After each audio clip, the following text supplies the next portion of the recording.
This is the Construction Leading Edge podcast from constructionleadingedge.com.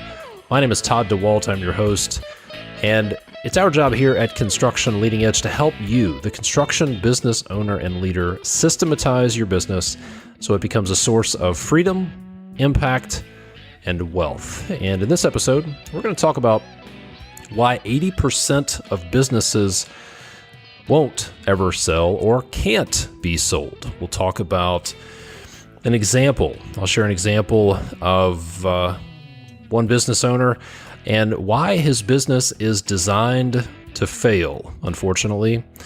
And he figured that out after 30 or 40 years in the business. We'll talk about some specific reasons why businesses are designed to fail, how it's like a hostage situation in a bank robbery in a movie, and some of the problems you want to watch out for, some of the things that may be going on in your business that are making you, that are where you are designed to fail. And then we'll talk about what you can do to fix that problem. I have a few resources I want to share with you before we get into that topic. Here we go.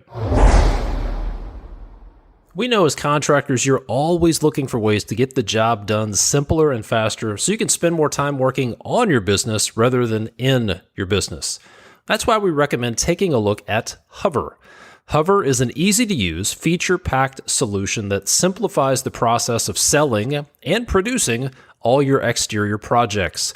Trusted by thousands of home improvement professionals, from contractors to the nation's leading materials manufacturers, Hover transforms any home into an accurate, fully measured 3D model with property measurements. And we mean all the measurements with to-the-inch detail. We're talking fascia, soffit depth, linear feet of trim board, you name it. But it doesn't just give you measurements. Hover gets you faster, more accurate quotes, dependable material quantities, and places your orders with suppliers all in one place, helping home improvement professionals optimize and grow their business. Visit hover.to today or download the Hover app to learn more. Are you tired of chasing down field reports? Raken's easy-to-use software helps you connect the field to the office. That way, you get the progress updates you need without wasting hours on the job. With Raken's mobile app, field crews can share updates as they build. Everything from daily reports, time-stamped photos and notes, to time cards, checklists, and production data. All that field data is turned into a professional, branded PDF report, making it easy to see and share how a project is going. With Raken's web dashboard, the office can track projects in real time and find actionable insights to improve them. Give your field crews an app they'll actually use and get the data you need to build better projects. To learn more, go to rakenapp.com. That's RAKENAPP.com. All right, let's talk about why 80% of small businesses, especially construction businesses, won't ever sell, why they can't be sold. Let me tell you this. Back in 2017, some folks on the internet discovered that Apple was using software updates to slow down or throttle the performance of old iPhones, supposedly to improve battery health. Some people had complained that their older phone was so slow that they couldn't use it. It was non-functional. Well, it turned out that they were right. Apple was slowing phones down, and it ended up eventually with a $500 million lawsuit settlement. You see, Apple was accused of making your older phones fail so you would buy a new phone. This is when the term planned obsolescence came to the forefront of the tech world. Planned obsolescence is a way of designing a product to become obsolete after a certain amount of time. In other words, the product is designed to fail. Apple designed and intentionally did things to make their older phones fail so people would buy new phones. Other examples of planned obsolescence include inkjet cartridges that you can't refill, electronic devices that you can't replace the battery in, some cases releasing new software updates that won't work with old hardware, and you have to upgrade the hardware. And here's the unfortunate reality. Most small construction businesses have unintentionally planned obsolescence. They have unintentional planned obsolescence. They have been unintentionally designed to fail. And that's why 8 out of 10 construction businesses cannot be sold. They cannot be transitioned. The owner cannot retire from the business. And it's why they have no terminal value. Let's look at an example. I had a conversation with, we'll call him Stan. All right. Stan has been in business for 35 or 40 years. He runs a construction company. And he told me the business is more profitable than it has ever been.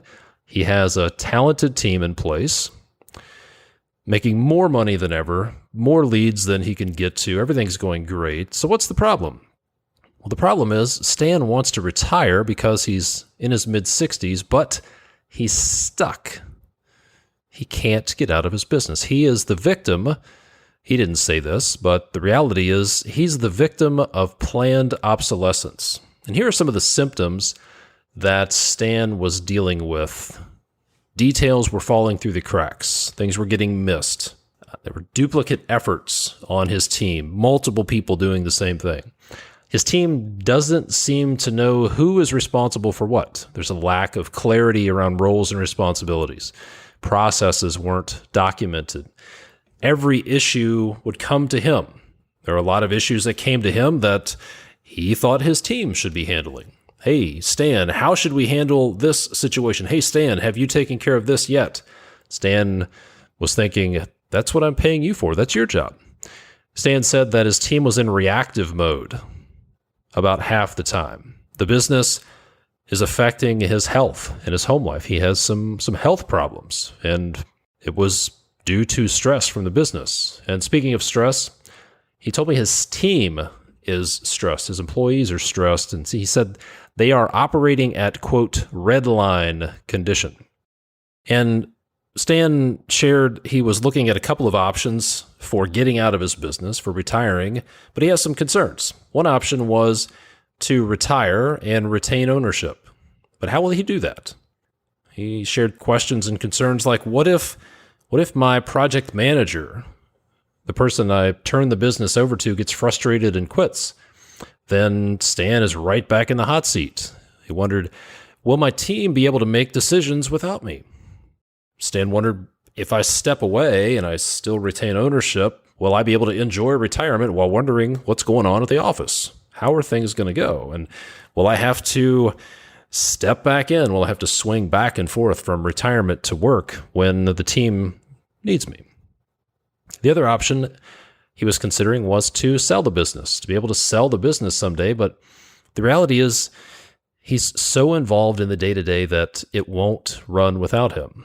And most business acquisitions, most transactions involve owner financing, where the owner agrees to finance a significant portion of the price. And that's how people can do it, which means Stan would be on the hook for this business, and he would still be financially responsible to some degree.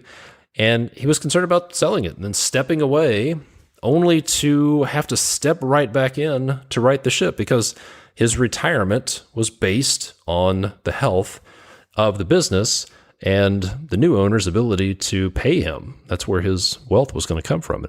Worst case was Stan steps away from the business, things don't go well, and it goes away.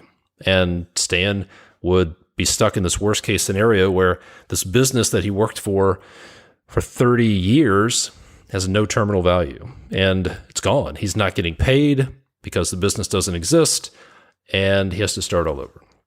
So why do I say that Stan is a victim of planned obsolescence? How did he design his business to fail? Well, it's because the business was never designed to be a sellable asset from the beginning. It was never designed to have terminal value. You see, like most small businesses, it was designed around Stan. Stan started the business, and he was doing everything himself at the beginning and continued to hire people to help him, and the business ran around Stan. Stan, It was really designed with Stan as a big part of the machine, maybe even the engine on the machine. It was designed to fail without him. There's no way it could ever succeed. Now, very few business owners would say, yes, I have designed my business to fail without me. But if you really think about it, that's what's happening. There's no way the business can run without Stan. It's sort of like in the movies. You've probably seen a movie where there's a hostage situation in a bank lobby, and there are bad guys with masks on, and they strap a bomb vest on a hostage, and they put a detonator in that hostage's hand, and they say, if you let go of this detonator, everything blows up. Well, that's how Stan's business is. He's a hostage, and he feels like if he lets go of it, he's afraid it's going to blow up. So I'm curious, does that sound familiar to you? Do you feel like if you step away from the business, things are going to blow up? Do you feel like if you let go of the handle a little bit, things are going to blow up? You're not alone. But that could be an indication that you have an issue. So here are a few mistakes that Stan made and how he unintentionally made his business impossible to sell. Here's how he unintentionally designed his business to fail. So listen to this list and see if any of these resonate with you. One thing, we'll just go over a few of them. One is that all of the intellectual property is locked away in his head. Every process is locked away in his head. How to find customers, how to qualify leads, how to estimate, how to sell, how to build relationships with architects and engineers, how to design, the process for building something, how to schedule a project, relationships with subcontractors, how to hire people, how to negotiate, all of that intellectual property. Everything that makes Stan's business successful is locked away in his head, which means when there's a question about, hey, how do we do something? Then everybody on Stan's team has to call Stan. If there's a decision to be made, what do? They call Stan. If there's some sort of tough call that needs to be made, if there's a conflict, if there's an issue with a customer, if there's an issue with a trade partner, if there's an issue about money, they have to go through Stan. That's why Stan's phone rings all the time. If you're in that situation, maybe that's why you're looking at hundreds of notifications every day, co-construct notifications or builder trend notifications, texts, phone messages. Maybe that's if somebody calls you and they hear this message that the voicemail box of the number you have called is full and cannot take any more messages. That's a symptom that you got a problem, that everything is going through you. See, if the business can't operate without Stan, if you extract Stan and the wheels fall off and the business can't run, then it is not sellable because investors want to buy a business. They don't want to buy a glorified job. Private equity groups, investors are looking at a business much like a piece of real estate. They want to buy the real estate. They want to get the returns on investment. Very few real estate investors buy multifamily buildings, commercial real estate, so they can go and change light bulbs and do janitorial stuff and push snow out of the parking lot. Okay, they're not looking at it as, oh, here's an opportunity for me to be a technician. They want returns on investment. That's how investors are looking at your business. They don't want a job. They want an investment that will yield returns. So reason number one that Stan's business is impossible to sell is because everything's locked away in his head. Another reason is that there is just no structure to Stan's organization. There's no structure. There's nothing that clearly defines who does what, who reports to who manages whom. There are no roles and responsibilities. When people hire into Stan's company, they probably don't have any idea what they're supposed to do. They don't know what winning looks like. There are no processes. There are no systems. And as a result, everything goes through Stan. If Stan had an organizational chart, then it would look like this. Picture this, a circle in the middle with Stan's name in it, and then this spider web of lines connected to everybody, and everybody goes through Stan. Stan's in the middle. Everybody goes to Stan. Every subcontractor, every vendor, every customer, every employee all goes through Stan. They all report to Stan. And not surprisingly, Stan is overwhelmed. So if that is the structure of the business, then it is designed to fail without Stan. Here are a few other reasons a lot of small construction businesses are not sellable. Why some would say 80% of construction businesses are not sellable. There's just no profit. A business that's not profitable is not sellable, period. You see, business valuations are based on two acronyms: EBITDA, earnings before interest, taxes, and depreciation and amortization. And the other one is SDE, seller's discretionary earnings, profits, basically. Business valuations are not based on that much on assets, not based that much on, I guess real estate does play into it, but if you want to sell your business, if you really want to increase the value, the terminal value of your business, there has to be profit in there.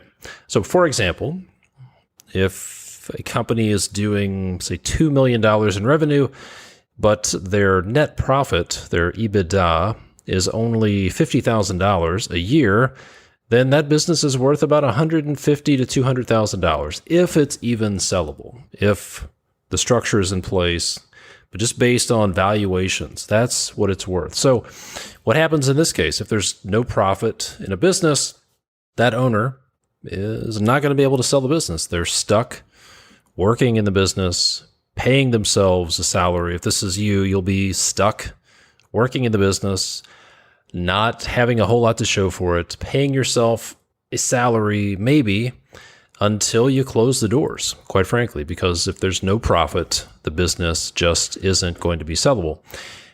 Another reason that businesses aren't sellable is because the business isn't worth what you need in order to exit the business, right?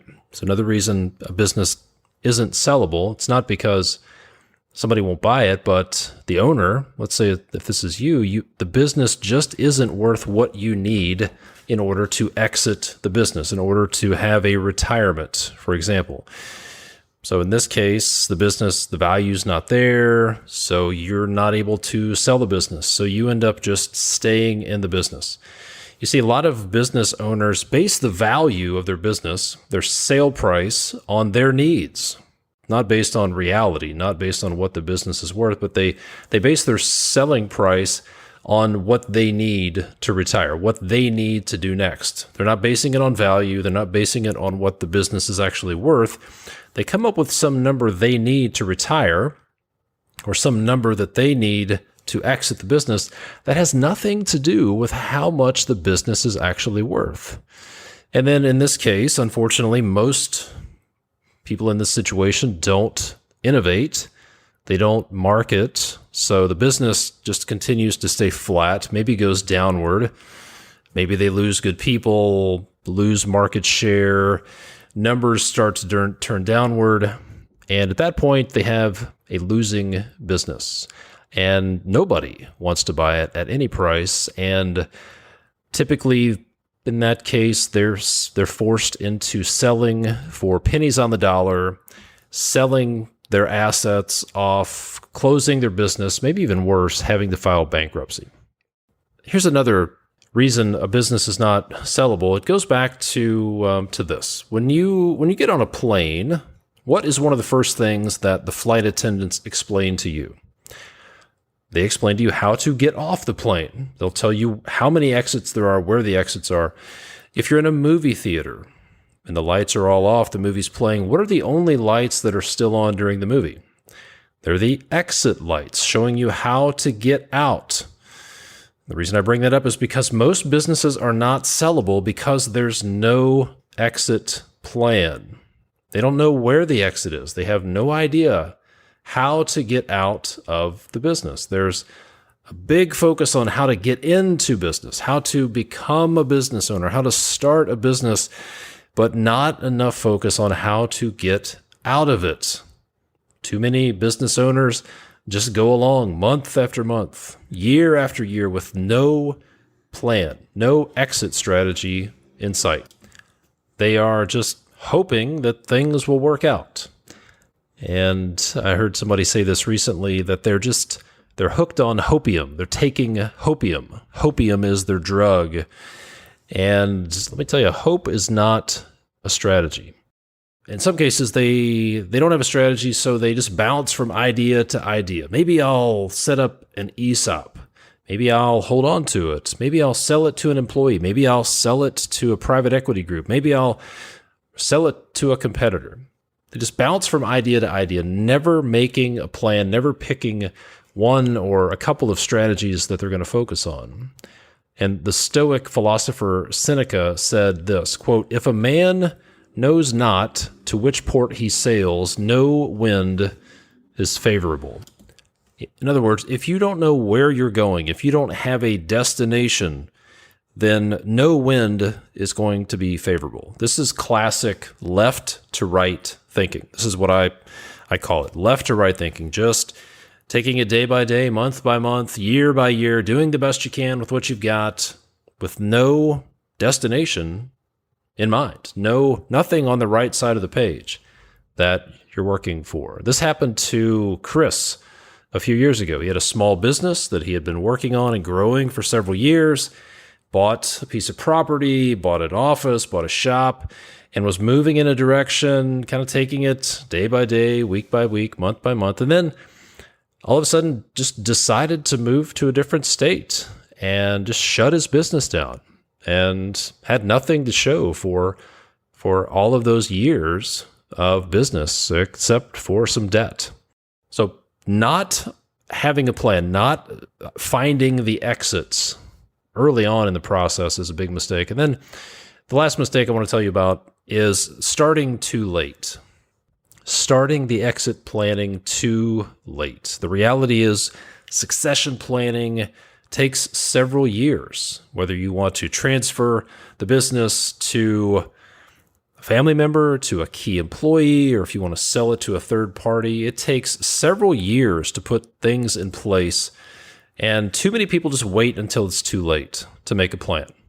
They think, well, I'll just wait and we'll figure it out when we'll get there. We'll wait and see. And then they're left with few options. Maybe they have a health issue or something changes and they need to get out of the business quickly for health reasons, financial reasons, stress reasons, whatever the case may be. And they just don't have many options.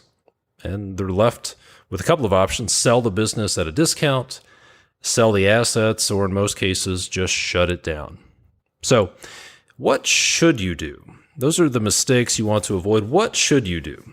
Well, here's a story about Tom Watson. He's the founder of IBM, and this is an excerpt out of the book, The E-Myth Revisited: Why Most Small Businesses Don't Work and What to Do About It, by Michael Gerber. If you haven't read this book, I highly recommend it.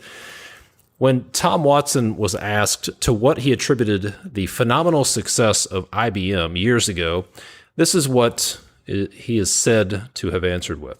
Quote, "IBM is what it is today for three special reasons. The first reason is, at the very beginning, I had a very clear picture of what the company would look like when it was finally done. You might say I had a model in my mind of what it would look like when the dream, my vision, was in place. The second reason was that once I had that picture, I then asked myself how a company which looked like that would have to act. I then created a picture of how IBM would act when it was finally done. The third reason IBM has been so successful was that once I had a picture of how IBM would look when the dream was in place and how such a company would have to act, I then realized that unless we began to act that way from the very beginning, we would never get there. In other words, I realized that for IBM to become a great company, it would have to act like a great company long before it ever became one." I'll say that again. That bears repeating. I realized that for IBM to become a great company, it would have to act like a great company long before it ever became one. From the very outset, IBM was fashioned after the template of my vision, and each and every day we attempted to model the company after that template. At the end of each day, we asked ourselves how well we did, discovered the disparity between where we were and where we had committed ourselves to be, and at the start of the following day, set out to make up for the difference. Every day at IBM was a day devoted to business development, not doing business. Every day at IBM was a day devoted to business development, not doing business. We didn't do business at IBM. We built one. So that is what right to left thinking sounds like. Start with the vision in mind. Start with the end in mind. Work backwards from there and decide, how do we need to act? How do we need to operate? Let's start operating like a great company long before we become one. So, to summarize, if you want to avoid the mistakes that cause 80% of small, especially construction businesses, to be unsellable, here's what you do. Start with the end in mind. Think from right to left. Have a clear picture of what you want the business to look like, and design your business to run without you. Don't unintentionally design your business to fail. 2, design the organizational structure of your business. This is what we call your accountability chart. Clearly defined functions, dividing up responsibilities in the business, dividing up roles and responsibilities, clearly identified lanes and responsibilities and lines of accountability. Number 3, implement systems and processes so your business will run without you. Get it out of your head and document those processes. Number 4, I had a buddy, Sean, who's a former military guy, and every time we went into a restaurant, he would do the same thing. He was actually law enforcement as well. Every time we went into a restaurant, he would do the same thing. He would find the exits. He was always looking for the exits. And if you go somewhere with somebody in law enforcement or former military, they're probably going to find the exits. And you should do the same. See, Sean was looking for options to get out if the situation called for it. And you should do the same. Find your potential exits. Multiple. Find your potential exits. Start developing your exit strategies, your potential exit strategies, not just one. Wouldn't it be great to have multiple options? Now, maybe it's an option to sell the business to a third party. Maybe it's an option to sell it to a key employee. Maybe it's you have kids who are teenagers and you don't know how interested they're going to be in taking on the family business down the road. But wouldn't it be great to have multiple strategies, to have options years down the road? Now, why do I list this one last? Why didn't I put the find the exits first? Because until you do the first 3, until you have a clear vision of your business, what it's going to look like, until you design the organizational structure, until you have systems and processes, until your business will run without you, then it doesn't matter what your exit strategies are, because you'll never get there. Because until you do the first 3, you're going to be stuck in a business that is guilty of planned obsolescence. Or in other words, you'll be stuck in a business that's designed to fail. So if you would like to systematize your construction business, and you would like our help to do that, if you'd like to join the growing number of construction business owners who are taking steps to systematize their business, to make their business run without them, to have a business that's a source of freedom, source of impact, source of wealth, provide a good experience for your customers, a good experience for your employees, make life easier for your trade partners, be able to become the contractor of choice. If you want to do that and you'd like our help, then head over to constructionleadingedge.com to take the first step. Hey, thanks so much for listening. I have one challenge and one request for you before you go. Here's the challenge. What is your 5-minute action item from this podcast? In other words, what is one thing you want to implement in your business or on your projects that will take you 5 minutes or less? My challenge for you is to create an action item as soon as this podcast is over and do it. Send yourself a text, send yourself an email, put it in your planner, write it down in your unicorn journal, whatever it is, but take action on something from this podcast episode so you get some real value from it. Now, here's the request. If this podcast has been valuable to you, please leave a rating and a review. Here's how to leave a review on Apple Podcasts on your iOS device. Number 1, open up the Apple Podcast app. Number 2, go to the icons at the bottom of the screen and choose search. Search for this show, Construction Leading Edge. Be sure to click on the show, not the episode. Then scroll all the way down to ratings and reviews, and finally click on write a review. These instructions will also be in the show notes. If you could leave a rating and a review, that would mean a lot to me, and it also helps get the word out there to other folks.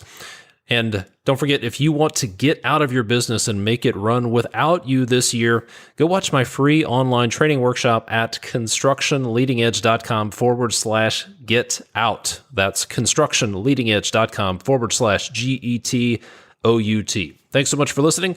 My name is Todd DeWalt. I'll see you next time. Remember, every project starts in the field, and Raken's field-friendly software makes documentation easy. With Raken's mobile app, crews can document progress on the go, and you can track everything in real time right from the office. So, give your field crews an app they'll actually use and stay on top of all your projects. To learn more, go to rakenapp.com. That's RAKENAPP.com.